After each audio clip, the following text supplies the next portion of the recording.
Who else is? But I know what you're thinking. You're listening this morning thinking this is all very well, Peachy, but what's happened to Louise Hulland? Morning, Louise. Good morning. That was a great track, by the way. I was enjoying that very much. I knew that'd be right up your street. So, I mean, we've been inundated most days since you last appeared on this show and on the Peach Quest with people saying, "Where's Louise Hulland?" Here's Louise Hulland. There's all sorts been going on in Louise's life. So tell me a bit more about what you've been working on, because as well as doing things like presenting on Radio Berkshire, you're also doing some investigative journalism into a subject that really, really is close to your heart. Yeah, it is. I released a book this week, which was completely terrifying and inspiring at the same time. Because obviously, I don't know about you, Peachy, but you know, when you really sort of get behind something, you put your passion into it, then you put it out into the world. It's quite a scary thing. But I've been looking into human trafficking and modern slavery around the UK for the last few years, and I published a book on it this week.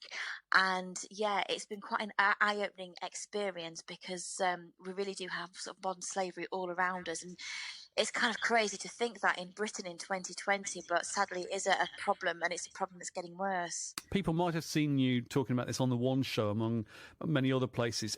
What is modern slavery? Just define what you mean for us.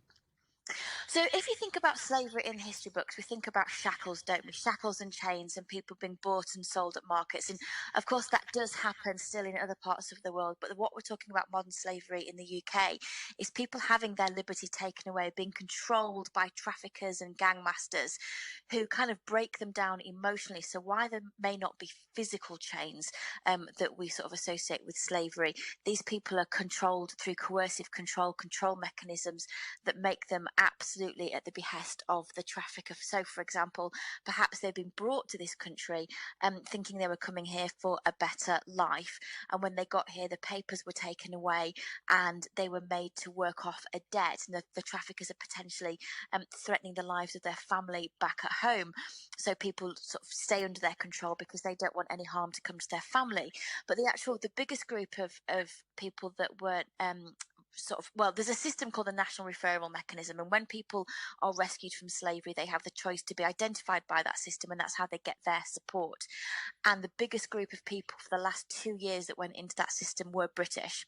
So actually, for 2 years in a row, it's been British people who've been the biggest victims of modern slavery in the UK. That's interesting because we imagine it to be people who've just arrived in the country and therefore don't have a network of support around them. You know, they may not have all the official paperwork that you need and whatever. But it's not only that sort of story, it's also people born and raised in Britain who are ending up in this situation. Doing so how?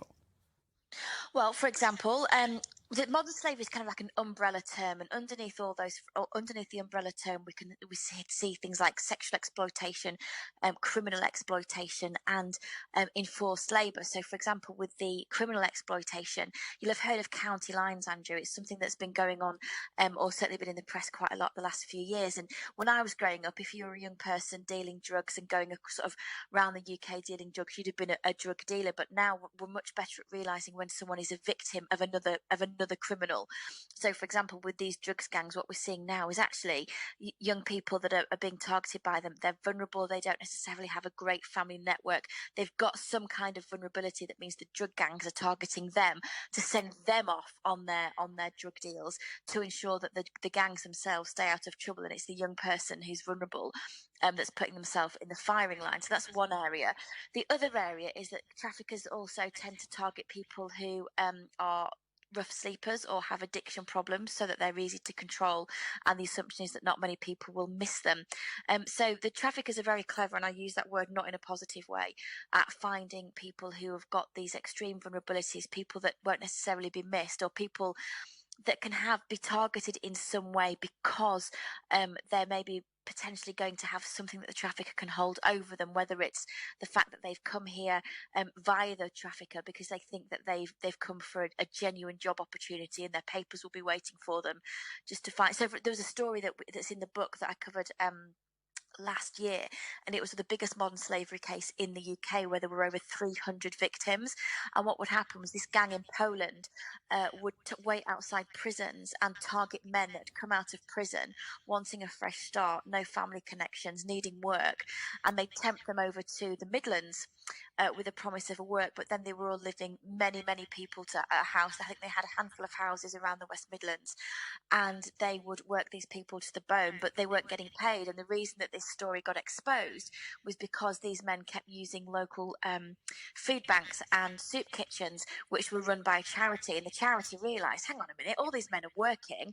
How are they so poverty stricken coming in here and needing food and shelter all the time? And it's because they were all victims of this gang that were earning millions of pounds and driving around in Bentleys, and yet these people were earning nothing. And how can people spot it? Because one thing that's really frightening about what you're telling us is that this is going on undoubtedly right now, today, in Slough, in Bracknell, in Reading, under our noses. It's not some kind of like far-fetched storyline from Line of Duty. This is something that's happening here. How can we know and do something about it? Well, as an aside, one of the biggest cases, one of the earliest, most famous cases actually happened in Reading and Slough. It was a gang that was trafficking those areas, and a young girl was brought over here, trafficked by her uncle and aunt, and she was made to sell the Big Issue. And she was only 13 years old, and she wasn't getting any of that money. And they've also done a big operation called Operation Golf almost 10 years ago. That was in this area. And that's terrifying to think that when they were raiding local houses in Slough, that they were finding people, babies sleeping in a sink, families crammed in rooms, loads of families in one house, and then you open the fridge, there was nothing in it. So actually, one of the most shocking cases was in that region, and it's such a lovely area, isn't it, Berkshire? You sort of think this is where lovely, nice, kind people live, and one of these most horrendous cases was there. So I think I think it's really important to know that whilst it is everywhere and it's under our nose, you don't necessarily have to find it everywhere. The responsibility is to keep your eyes open, but not necessarily to be correct about it. There's going to be no comeback on you if you have a suspicion, and then the authorities will be the people that check it out. So you can't really.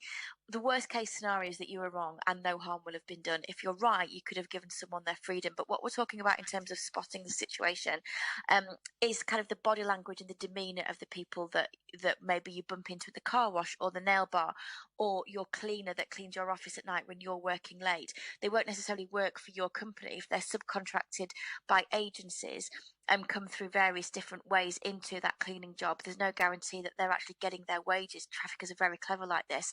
So really the fundamental thing comes down to how willing they are to be able to engage with you and interact and chat. So the word that's often used is how cowed people feel, how reticent they are to talk to you, how they won't answer questions, how they'll maybe look like they're living in fear. They might look not very well turned out. They might not look very healthy because they're being starved. There will be a sense of fear and unkemptness about them. And if you are going to get your car washed in one of these really cheap pop-up car washes, bear in mind, think of the logistics of the money. If you're paying £6 and 8 men are washing your car to get it done in 5 minutes, think about how that works out per head in terms of the cost. Are they wearing the right equipment? There's been some horrendous stories I've seen where men who've been rescued from car washes it's very early in the morning, so I won't be too graphic, but when they've finally been able to get them out of the clothes, the chemicals have basically attached their clothes to their skin, and it's been a very, very painful experience for them. So if it's the middle of winter and they're wearing flip-flops using harsh chemicals, that's a sign of certain exploitation. Okay. And also, are there mattresses there? Are people sleeping on the premises because they've got no home to go to?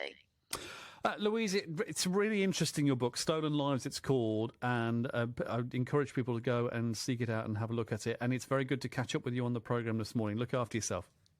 You too. Thanks, Peachy. Thank you very much indeed. Dominic, one of the many listeners, have been in touch to say, Louise, great to hear. Thank you very much indeed for that. If you're interested on the radio, you'll find Louise doing The Breakfast Show on BBC Radio Cambridgeshire.